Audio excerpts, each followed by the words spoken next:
Thank you for sitting down. Hello, my name is Jill Dexter. I'm the secretary for the board of directors of the Nuclear Age Peace Foundation, and chairman for the chair of the event for today's luncheon of Women Waging Peace. I've been part of the Nuclear Age Peace Foundation for 20 years, and it's a wonderful occasion on behalf of everyone at the foundation to say hello, welcome you all. And I'm especially excited that we honor three extraordinary women today, as we also marvel at the superb leadership of our president, Dr. Ivana Hughes. She is amazing. Yay!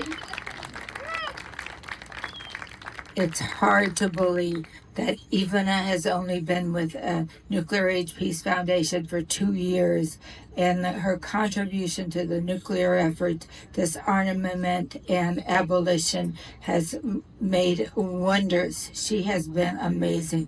Please join me in welcoming Dr. Hughes to the stage to introduce today's event and our first honoree.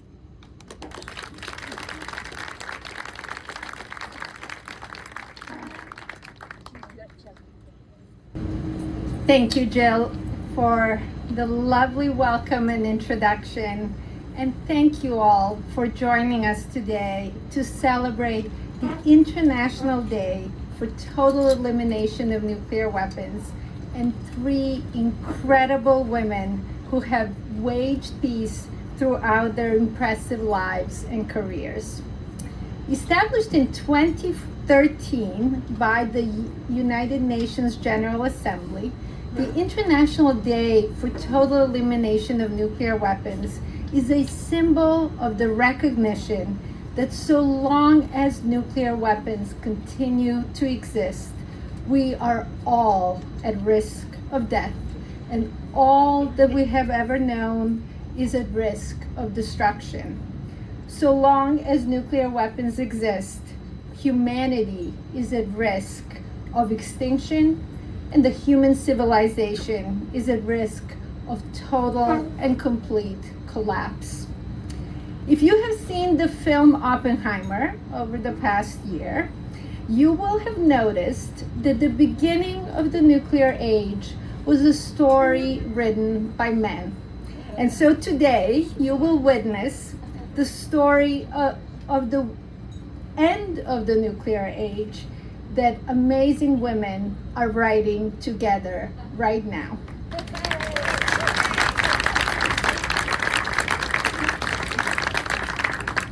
Earlier this week, I was in Paris at the invitation of the San Egidio community for their international meeting entitled Imagine Peace. It was a grand and inspiring gathering with an impressive address by the French President Emmanuel Macron, who spoke about the need for rehumanization, for recognition of the other, and the tremendous need to not look back, but rather look into the future, and therefore use our imaginations to make the world a better place. In the panel that I spoke on, all of the participants from French academics and activists, the Undersecretary General Izumi Nakamitsu, the representatives of spiritual and religious movements, including Archbishop John Wester of Santa Fe. Our panel was on imagining the world free of nuclear weapons. And all the participants spoke about the importance of the Treaty on the Prohibition of Nuclear Weapons. And so it really gives me chills to know that today we are recognizing three women who stand at the top of the heap of those who have made contributions to the Treaty on the Prohibition of Nuclear Weapons and to peace. My job today is to introduce Ambassador Elayne Whyte, But I do want to tell you a little bit about the two awards that the Nuclear Age Peace Foundation is giving out today. The first award is called the Women Waging Peace Award, and this is only the second time that we're giving this award. It is also a part of a larger initiative to highlight invaluable contributions of women to peace and nuclear abolition. The second award that we're giving is the Nuclear Age Peace Foundation Lifetime Achievement Award. And this is an award that the Nuclear Age Peace Foundation, many of you are our good and old friends, and you know that NAPF was founded by David Krieger and others in 1982. And since the beginning, the foundation has been giving these Lifetime Achievement Awards to notable people and to so many who have made the world a better place and made significant contributions to nuclear disarmament. Sadly, last year, we lost both David, and we also lost another dear and close friend to the foundation, close friend and advisor, Daniel Ellsberg. And when Dan passed away, it was in June of 2023, the Nuclear Age Peace Board got together to discuss how we might be able to honor Dan as a foundation and to honor his contributions and his friendship. And we settled on naming an award after Dan. And in the discussion, Richard Falk said that, Professor Richard Falk, who unfortunately couldn't be here with us and who many of you know, Richard said, I think we should name the Lifetime Achievement Award after Dan because of the totality of his lifetime experiences, because of the way in which his involvement in government affairs allowed him to actually release the Pentagon Papers and make the contributions that he did. And so today I'm really excited to share that the Nuclear Age Peace Foundation has renamed its Lifetime Achievement Award to the Daniel Ellsberg Lifetime Achievement Award.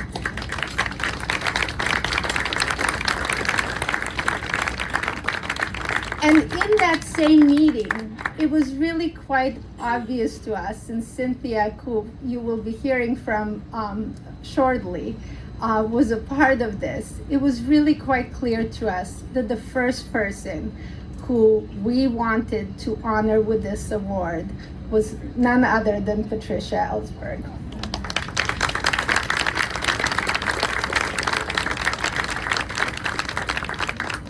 And so it is really now with great pleasure that I would like to introduce to you the first Women Waging Peace Award recipient, Ambassador Elayne Whyte.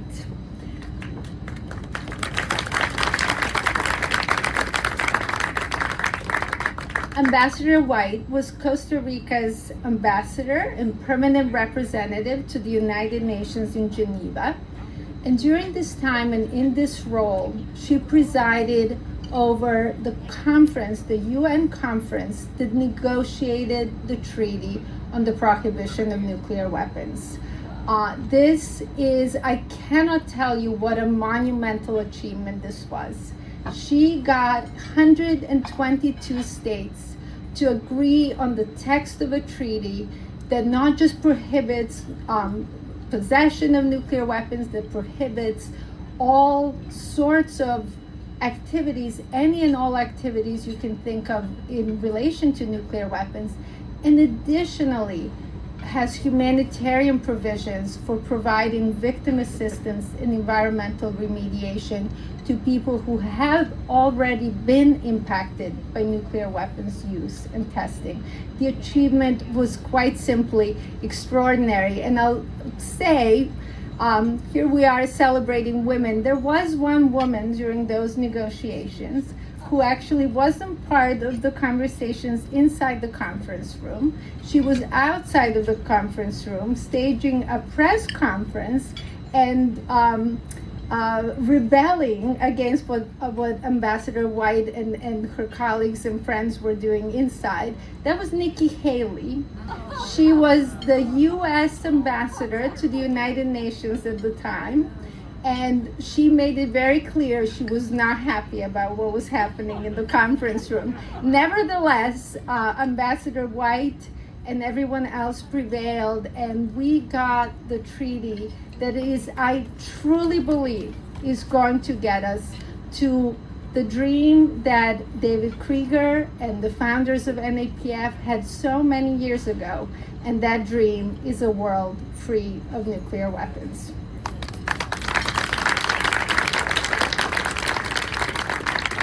So I'm just going to share a couple of things about Ambassador Whyte. She was the first woman and the first person of African descent to serve as the Vice Minister of Foreign Affairs of Costa Rica. She is currently a professor of practice at the Johns Hopkins School of Advanced International Studies. And in addition to the Women Waging Peace Award she is receiving today, she's also the recipient of the International Peace Bureau's Sean McBride Prize. She comes from a long line of extraordinary diplomats from Costa Rica, a country that stands for peace in more than just words. Costa Rica, since 1945, has not had a military. Costa Rica truly lives by its words. And Ambassador Whyte is such an enormous testament to Costa Rica's commitment to peace and disarmament. And I'll just share one last personal anecdote. Last year, when Ambassador Whyte was visiting New York City and the United Nations, we invited her to come and speak with our summer interns. It was a large group of interns. And she spoke, she was so kind and patient and wonderful and eloquent that I think they were all literally on cloud nine after meeting her. And it's that sort of personal touch alongside being able to do what she did in 2017 that I couldn't be more happy than to present the Women Waging Peace Award to Ambassador Elayne Whyte. So Ambassador Whyte, if you could come to the stage.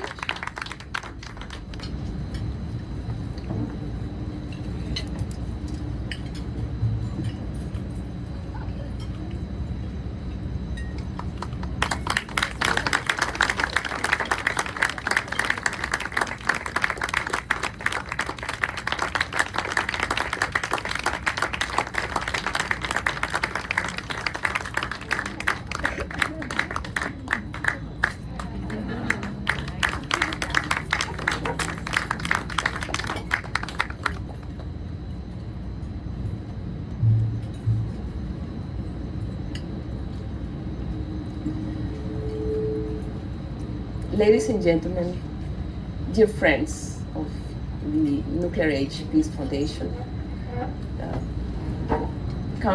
the General Council of Costa Rica here in Los Angeles, thank you for coming. And you listen to this recognition. Everybody acknowledges that when we contributed to this process in 2017, we were offering the best that we had achieved as a nation as well, in abolishing the army, but also in framing a different security paradigm early in the 40s. And it was somewhat counter the factual at the time, because in the region there were several military dictatorships. So it was a surprising turn of events that our leaders reframed a problem, reframed also a solution, and created a new path, new pathways. And this is precisely what we try to do with a treaty that prohibits nuclear weapons. But dear friends, allow me to say that I am truly honored, and from the bottom of my heart I want to say thank you very much for this award, for this recognition. Thank you to the friends of Nuclear Age Peace Foundation, Ivana, Christian, and everybody here today that has worked for so many years tirelessly to keep the word out about the need to have a security paradigm that doesn't compromise the existence of humanity. Thank you for recognizing the work of so many of us that are dedicated to or in our pursuit of a better world. Then in this phrase, I feel very compelled by this women waging peace expression, because it is not a symbolic or aspirational expression. Actually, it is a lived reality. Across the globe, women are making tangible differences, are contributing to building peaceful societies. In countless crises, the world, I think, would look very different if women were not only at the table, but also making decisions about war and peace and about the use of force.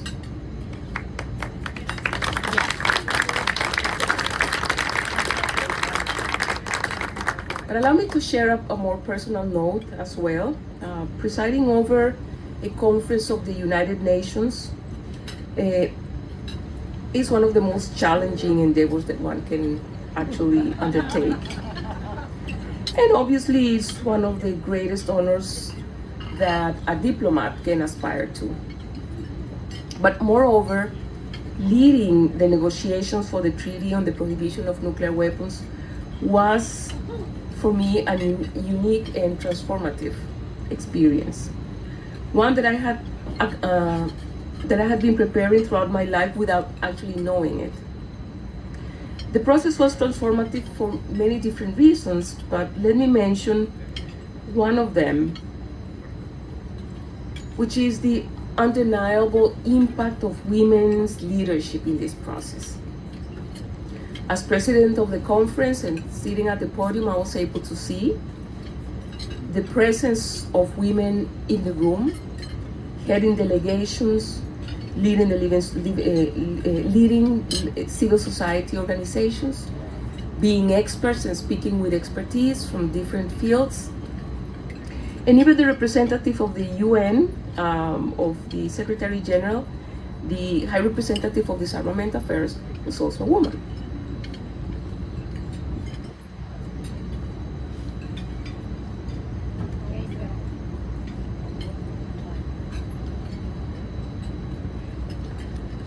7 years after the adoption of that treaty, of that beautiful, great moment that we lived through, the treaty continues its process of consolidation, and I'm happy to announce that. It entered into force, as we all know, and we have more and more countries joining every day. Just this week, at the UN headquarters, Sierra Leone, Indonesia, and the Solomon Islands ratified the treaty, bringing the total of signatures and ratifications to 73. We have 73 state parties and 94 signatories.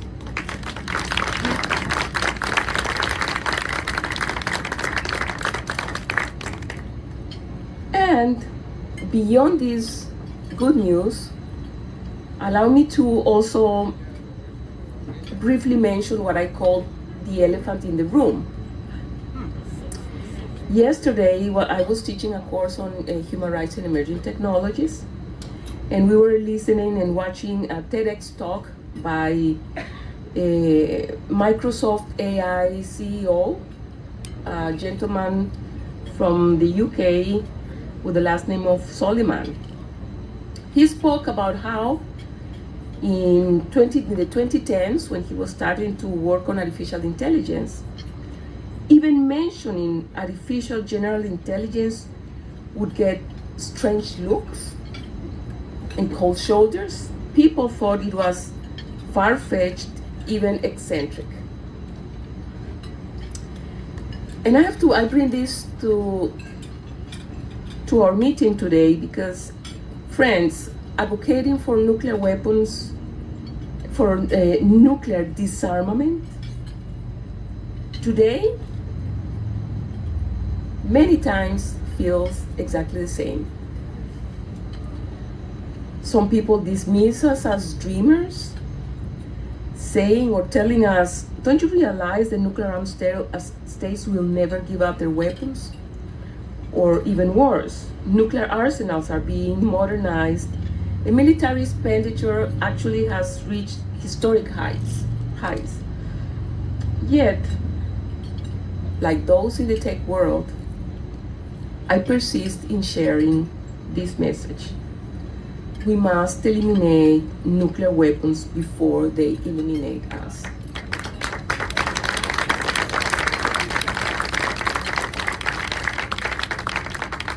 They are a product of the knowledge and society of the 20th century. They are risky, immoral, and we urgently need to build another security paradigm that is safe for humanity. And just as science paved the way for AI and technology, the road for the prohibition of nuclear weapons was also built on science and scientific evidence. As you know, the Humanitarian Initiative on Nuclear Weapons analyzed the scientific evidence at our disposal about the devastating impact on humanity, the environment, economics, and concluded after examining all this scientific evidence that nuclear weapons must never be used again under any circumstances and must be abolished. But an aspect that calls my attention is the lack of citizen awareness in today's world about these catastrophic consequences of nuclear weapons. Not that people don't know, but that it is not in our everyday concerns. This brings me to an experience. 2 years ago, I was a fellow at Harvard University. I gave a speech and presented this evidence to around 50 accomplished leaders in different fields, very accomplished business people, and from the academic and NGO sector, science.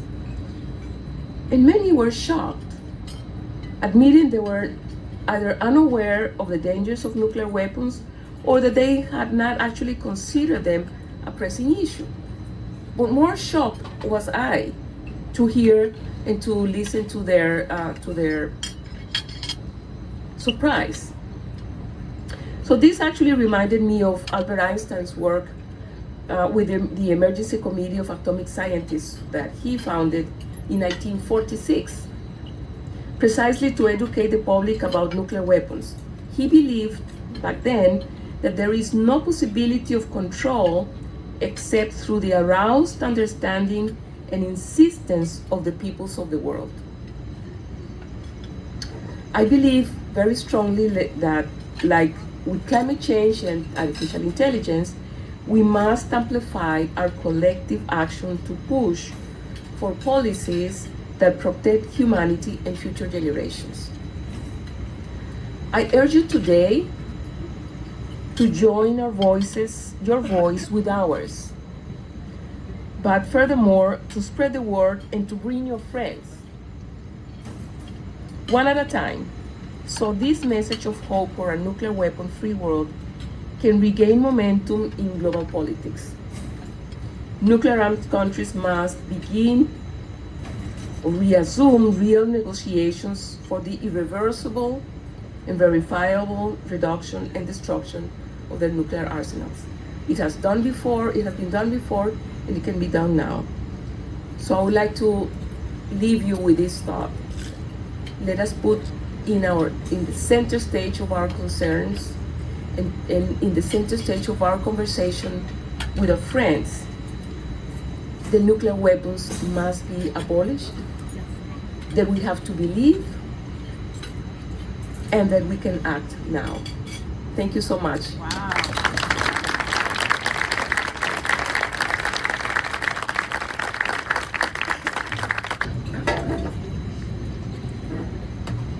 Good afternoon, everyone. So my name is Ciobanu, and I'm the Policy and Advocacy Director of the Nuclear Age Peace Foundation.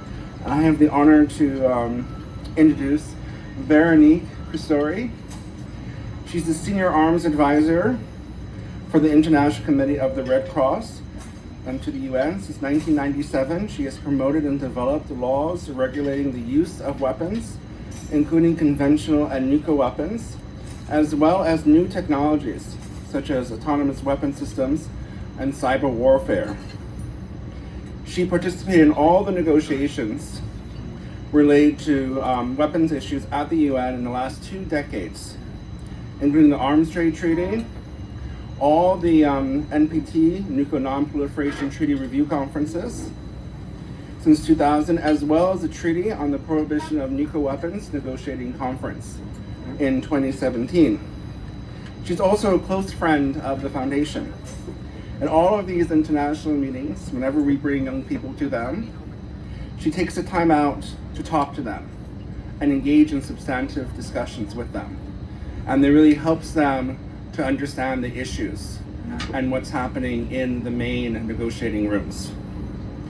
She also often speaks at our side events as well and engages with young people who attend those meetings and professors. I'm very proud to call her a friend, and I'm thrilled that we are honoring her today. So on this note, I would like to present the second Women Waging Peace Award to Véronique Christory and invite her to come up.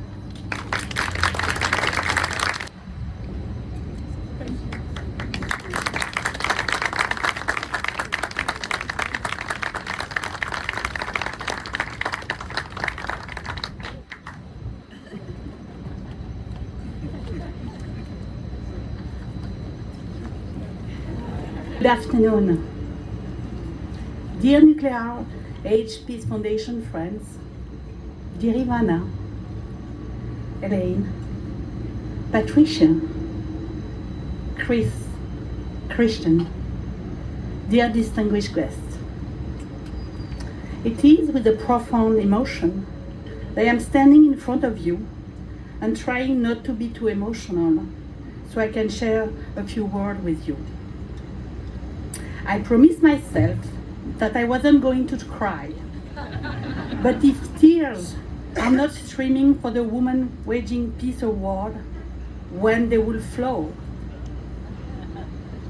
I am deeply honored to receive this prize by the Nuclear Age Peace Foundation, an amazing organization which contributes to a world free of nuclear weapons and brings peace initiative at the center of the global agenda.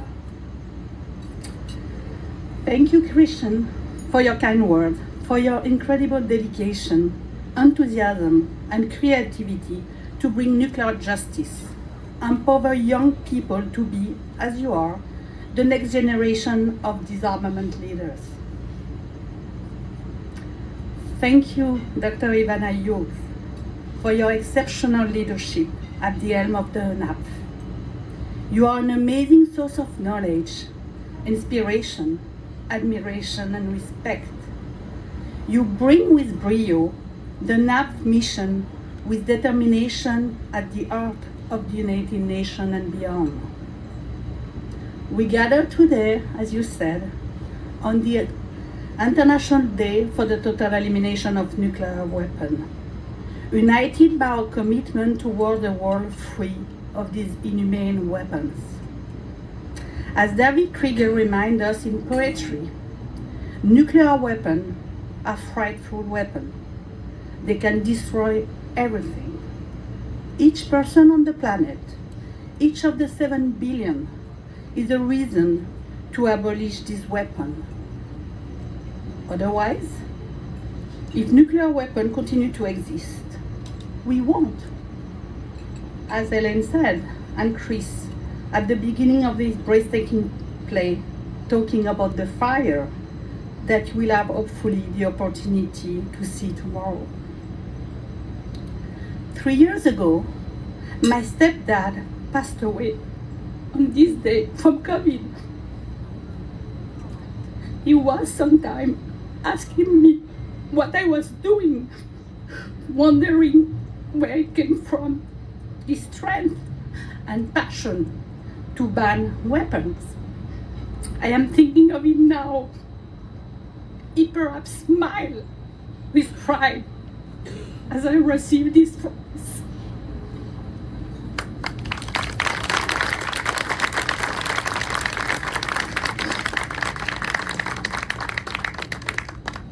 I share this award with all my amazing colleagues from the International Committee of the Red Cross.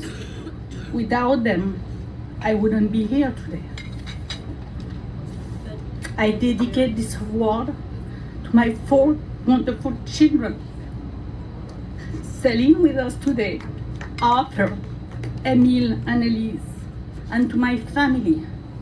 Without their unconditional love and support, I wouldn't be here today. The existence of nuclear weapons poses one of the most fundamental questions about the extent of human suffering we are willing to inflict or allow in wars. They pose also one of the most profound questions about the capacity of our species to master the technology it creates.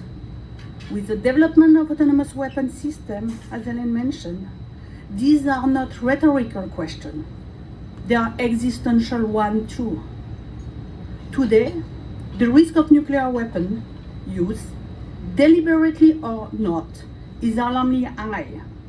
It's therefore more urgent than ever, as did Daniel and Patricia Ellsberg and others, to speak clearly and loudly around the globe and around the clock about the irreversible and devastating consequence of this constant rate of apocalypse, so people will never have to endure such horror ever again. Never see their city obliterated, their loved one vaporized, their shadows printed on walls, their skin hanging from their bodies, their babies born without bones. Nuclear weapon use and threat of use is abhorrent to the principles of humanity and the dictate of public conscience. In 2017, we choose to make the impossible possible. We refuse to accept that a world free of nuclear weapons was an aspiration. We banned nuclear weapons, the last category of weapon of mass destruction. The Treaty on the Prohibition of Nuclear Weapons will not make them disappear overnight, but it's a new and long journey, a light, illuminating a pathway towards a world without them. It's an answer to the call of Hibakusha, the survivor of Hiroshima and Nagasaki atomic bombs, as well as the victim of nuclear tests, the first, second, third, fourth, and even fifth generation of survivors that I met, the fifth generation of victims of nuclear tests. Their immense suffering are recognized and enshrined in the preamble of the treaty. The treaty is a commitment to future generations. We need to be beacons of hope. We need to disarm our hearts, to disarm the world, as Pope Francis said when he invited us at the Vatican after the adoption of the treaty. We gather today because we are all, in so many ways, women and people waging peace. Let's decide now the future of nuclear weapons before they decide ours. For the sake of our shared planet and humanity, merci.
Aloha, everyone. My name is Cynthia Lazaroff. I live in Hawaii, and I am honored to serve on the board of the Nuclear Age Peace Foundation.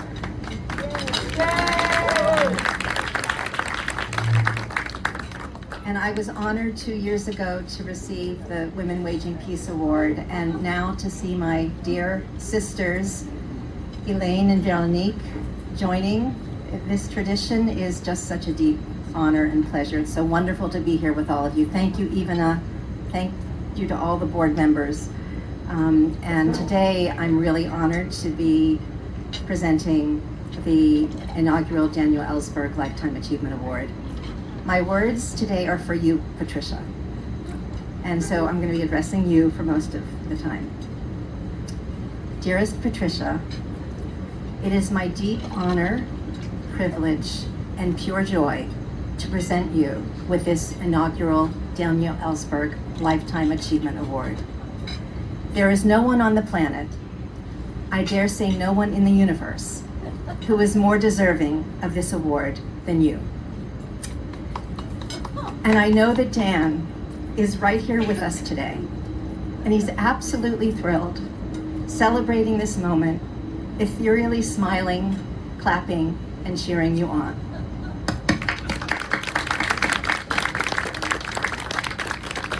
You and Dan are like family, deeply admired and beloved by all of us here at the Nuclear Age Peace Foundation.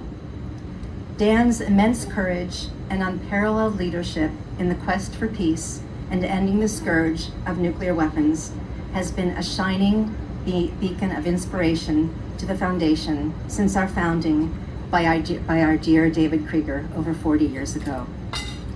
With this inaugural award, we honor Dan's awesome legacy today and into the future. Last summer, after Dan's passing, you joined activists at Lawrence Livermore Labs once again, where you and Dan had gathered with them on the anniversaries of Hiroshima and Nagasaki for decades, remembering the hundreds of thousands who perished, calling for the abolition of nuclear weapons, staging die-ins, and getting arrested. At the rally, you shared these words spoken by Dan in the last months of his life. He said, "My real tribe is people who put their bodies on the line." And then you looked around at all your fellow activists and said, "That's just about everyone here. That's a wonderful tribe, and we're together with him now."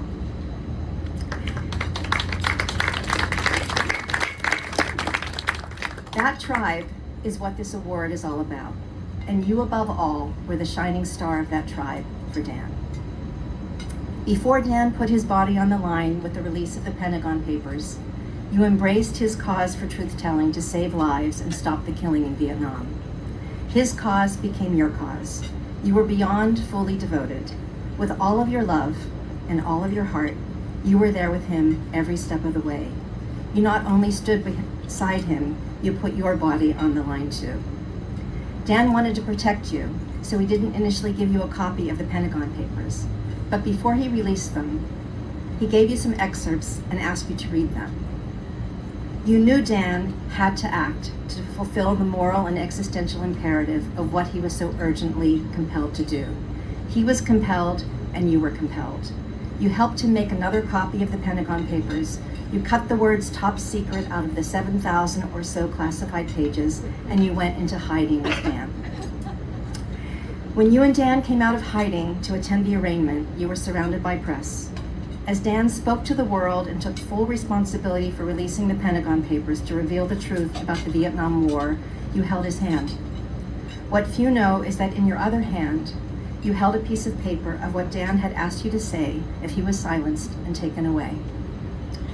Dan risked everything to save lives. His courageous act of conscience and iconic whistleblowing changed history and catalyzed the end of the Vietnam War, silencing the guns and bringing us the peace we had all so long awaited and hoped for.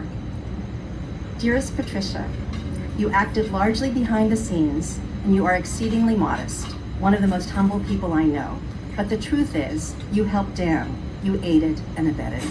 You were an unindicted co-conspirator.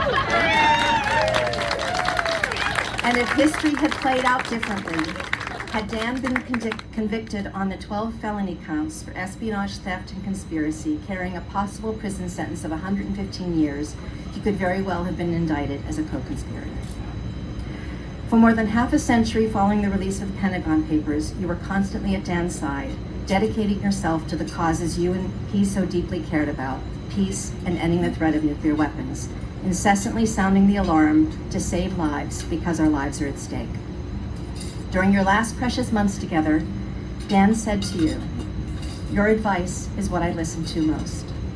You were Dan's sounding board for everything, for all aspects of his life and work.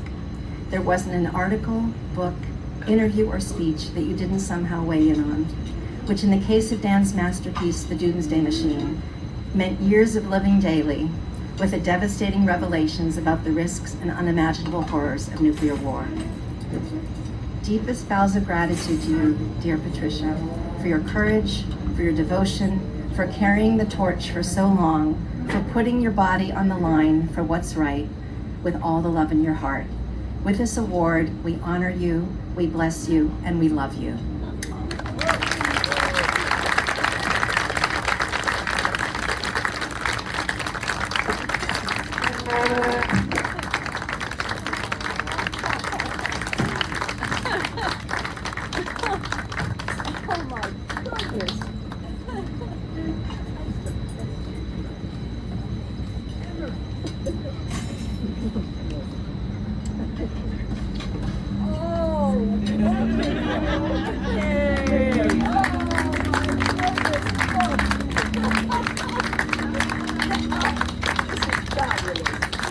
put it right here. Thank you so much, sweetheart. Oh, I'm going to have that on my desk and think of this event every time. I'm getting all puffed up. I was modest till this introduction.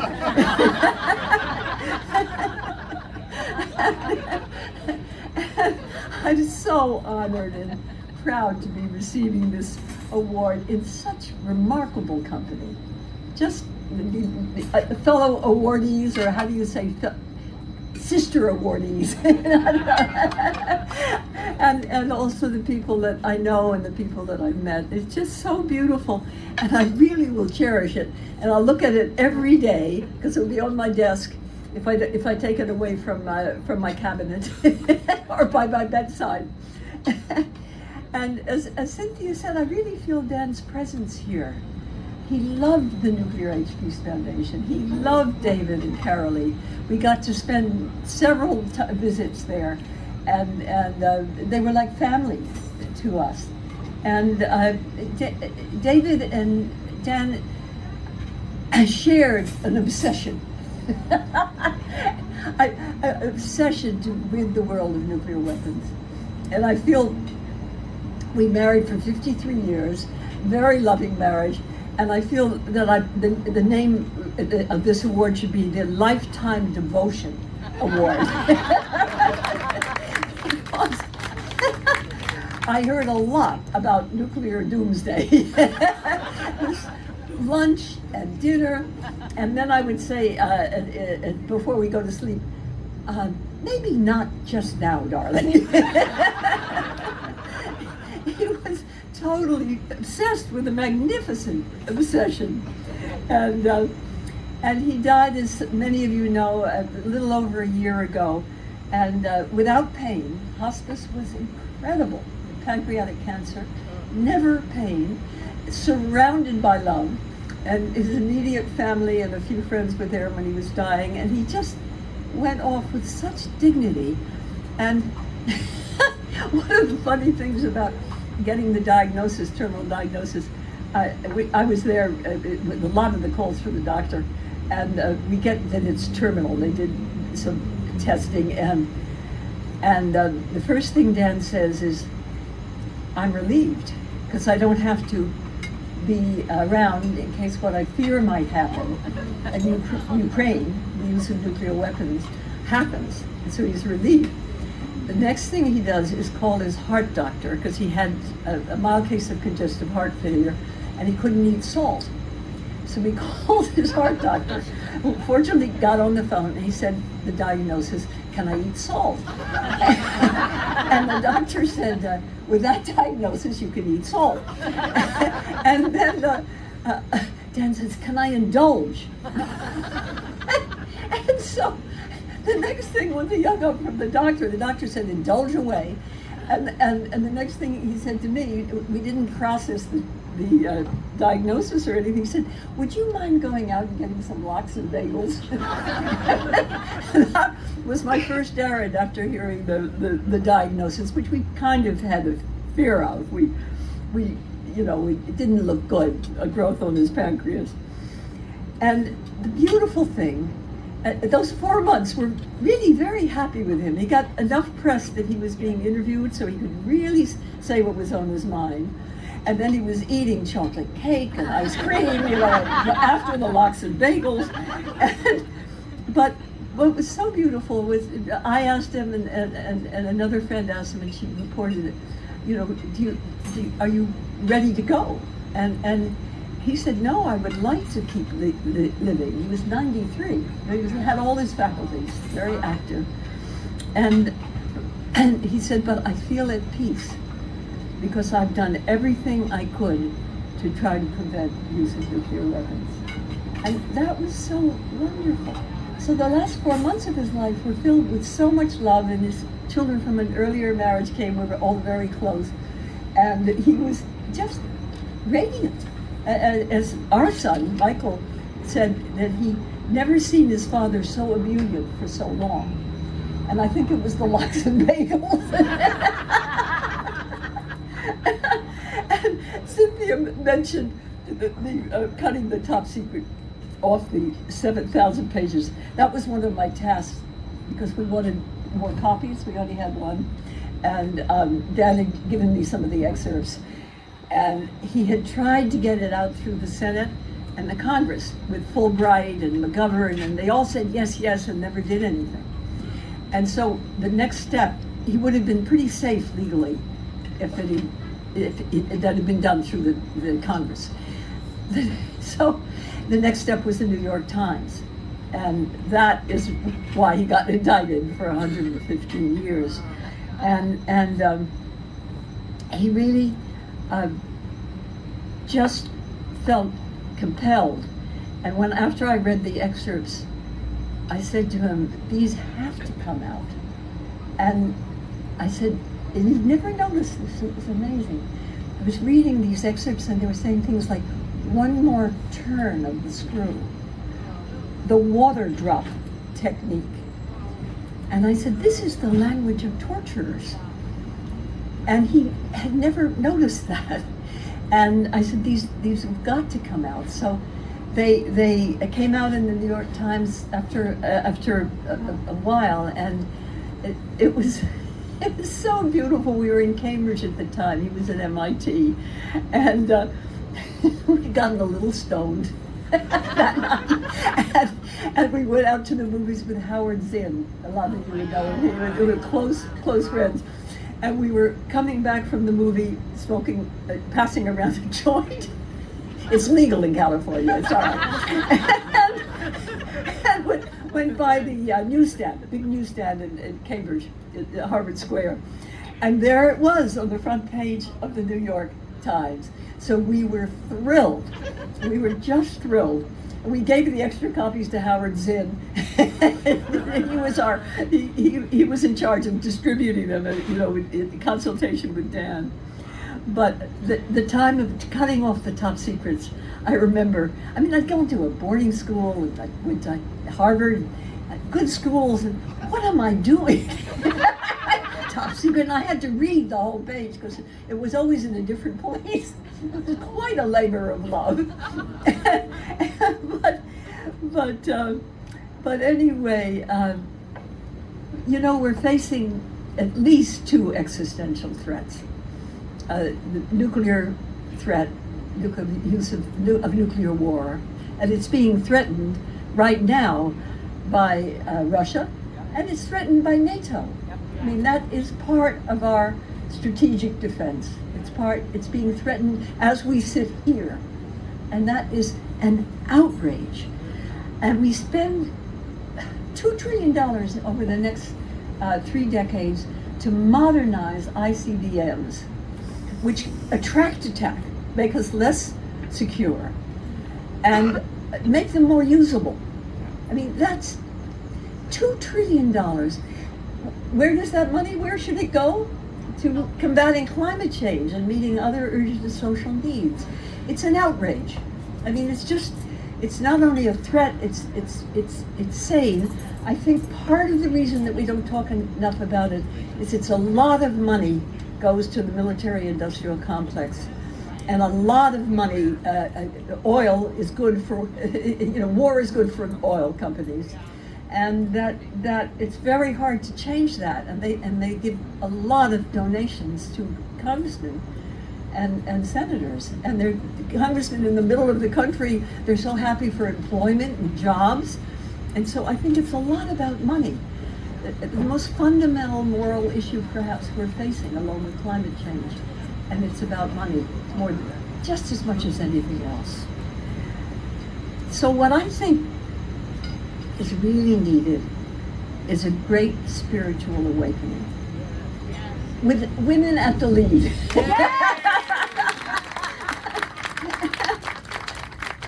And the fundamental recognition of all spiritual traditions is we are one family. Life is sacred. All the children of the world, whether they're American or Russian or Ukrainian or Israeli or Palestinian and on, all the animals, all the plants, and Mother Earth herself is sacred. And I'd like to close my comments with really inviting all of us to envision a world free of nuclear weapons. Just take a moment. I'll be silent for just a little while, just to feel that relief. And a world where we deal with climate change. We can do it.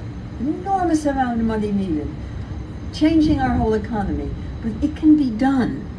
And the world is just and equitable and green. And just think of how you feel. It's possible. It's safer. Let's do it. Thank you so much. And I will just treasure this.